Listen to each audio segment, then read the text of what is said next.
Bom, a gente está aqui na internet agora. Se você chegou até aqui é porque você fez a migração ou porque você estava assistindo na internet, o que é legal de qualquer forma, né?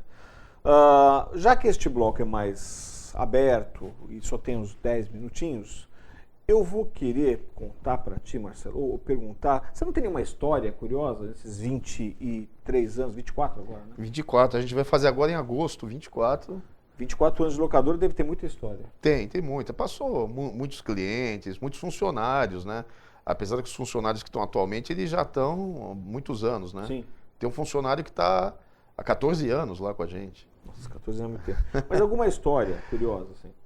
Eu tenho uma história contigo, eu te contei que assim, em 2001, eu ia dar uma palestra e eu passei a noite preparando aquela palestra, os diapositivos, não era, as transparências. E na manhã, quando eu estava tirando o carro da garagem, na casa de meus pais em Santo André, eu fui assaltado à mão armada e levaram tudo que eu tinha, inclusive os seus filmes. Eram todos VHS na época ainda. Eu acho que eu estava usando. Eu lembro do Chaplin e lembro do A Flor do Meu Segredo. Do Meu Segredo, Pedro Almodóvar. Sim, mas enfim, né? Uma história que envolve você. Mas eu queria uma outra história curiosa que você lembre. Esse tipo de coisa acontece. Muitas pessoas às vezes têm perdas ou são assaltadas, já teve muito caso. E eu deixo até aberto para as pessoas, se quiserem conseguir arrumar os filmes para repor, acho que foi o teu caso, né? Tem casos que isso é até importante, que o filme sai de catálogo. Isso pois é, pois é. O filme sai de catálogo. Esse nosso acervo, ele tem esse problema. Ele tem coisas lá, muita coisa fora de catálogo. A gente, inclusive, isso até pode ser como uma curiosidade também, muitas pessoas às vezes procuram, já teve gente que me telefonou de fora daqui. A gente atende Santos e a Baixada Santista toda, tem cliente de todo lado. Mas já ligou gente do interior do estado, de São Paulo, descobre meu acervo e liga querendo comprar. Obviamente não tem essa condição de alugar.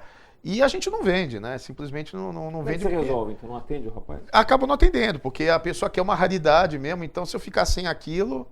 O cara pode locar, ele paga a diária de ir para lá e voltar. E você vê, apesar de todo esse problema das tecnologias e da pirataria, um filme, como qualquer coisa, acho que livro, disco, qualquer coisa assim, um produto cultural que saia de catálogo, o preço dispara, né? Você tem hoje os mercados da internet que vendem, né? Você acha filmes a preços caríssimos. Já cheguei a ver filme por R$1.000. E vi filme caríssimo no formato DVD, a grande maioria, mas já cheguei a ver filme VHS caríssimo também, porque sai de catálogo, né? Nessa linha, qual que é o título mais raro que você tem lá? Tem muita coisa rara lá, muita coisa. Um que você lembre. Vamos ver. Um filme que você vê, essa coisa. Na década de 90, a Folha de São Paulo fez uma matéria dos 10 filmes mais raros no final da década de 90, que eram filmes, obviamente, que tinham sido lançados na década de 80, então já estavam também fora de catálogo. E um filme que todo mundo falava era o Liquid Sky. Liquid Sky. O Liquid Sky. Ele era o filme mais raro de todo. E eu tinha ele desde o início da locadora, eu tinha ele em VHS. Hoje esse filme saiu em DVD, quer dizer, essa raridade ela se perde, porque ele acaba virando uma coisa mais fácil de encontrar, né? Então isso acontece muito. O filme é raro até um certo ponto. Quando ele sai no formato atual, acaba ou sendo relançado. Não sei se você reparou isso. Agora o Blu-ray, às vezes, está resgatando algumas coisas, fazendo um pulo, né? Que nem saíram em DVD. Teve alguns casos. Um caso, assim, famoso é o filme Nasce uma Estrela. Sim. Que é a versão, existem várias versões, a versão com a Barbra Streisand, musical dos anos 70. 76. Esse filme existia, a gente tem o VHS, nunca foi lançado em DVD no Brasil e acabou sendo em Blu-ray, lá a gente tem. Ele pulou um formato, né? Tem alguns casos, mas são poucos, a maioria... Eu posso estar enganado, o Reds também não teve esse mesmo caso?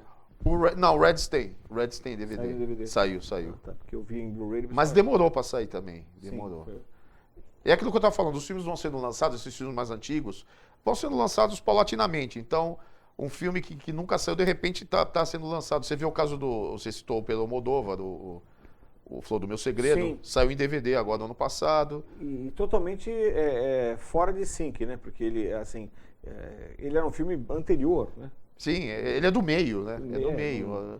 Você tem filmes anteriores que já tinham saído. E isso não tem regra, né? Você tem filmes... filmes preto e branco, filmes dos anos 20, anos 30, até pegou o cinema mudo, que tem DVD, e tem um filme agora dos anos 90 que não saiu. Então não tem uma regra muito essa coisa da época, né? Sim. Vai depender da distribuidora ter o direito. Essa coisa toda funciona com direito. As distribuidoras, ou elas são filiais, né? São filiais dos estúdios americanos, no caso, existem 6 estúdios majors, né? Uhum.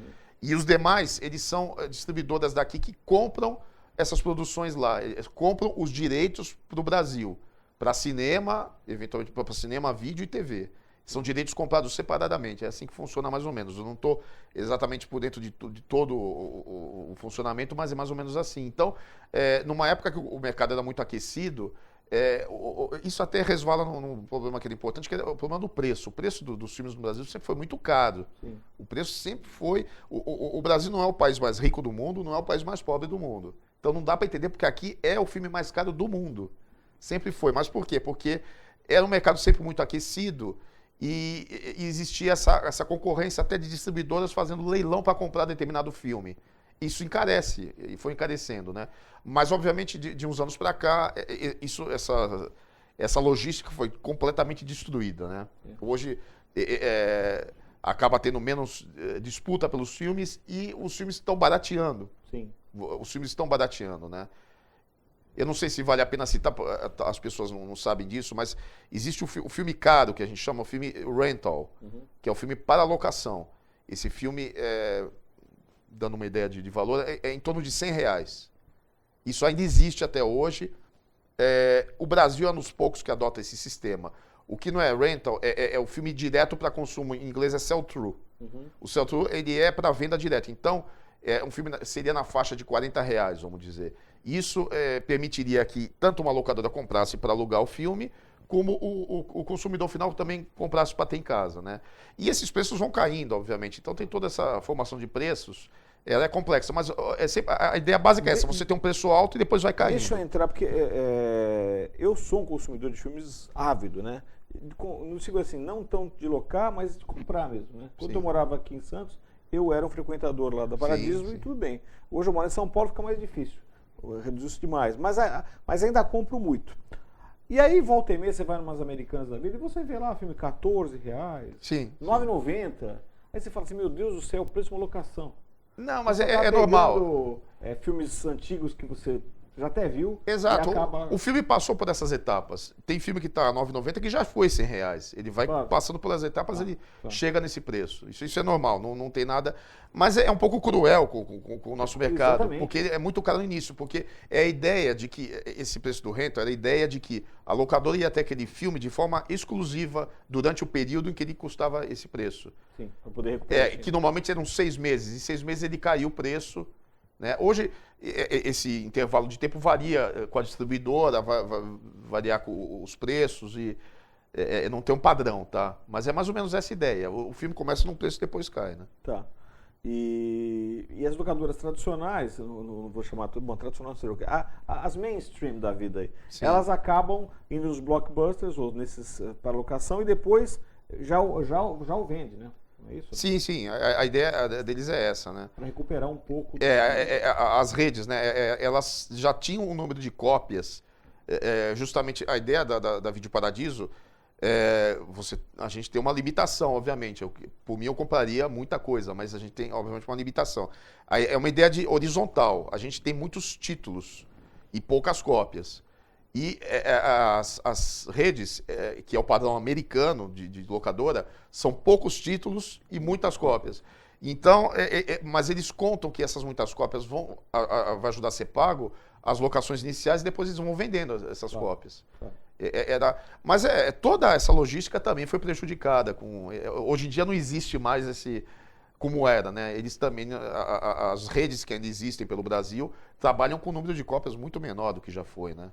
Bom, eu queria conversar mais contigo, mas a nossa câmera vai fechar já, daqui a um minutinho. Então nós vamos parar o videocast aqui e eu convido o pessoal que está assistindo a visitar o Marcelo lá na Paradiso.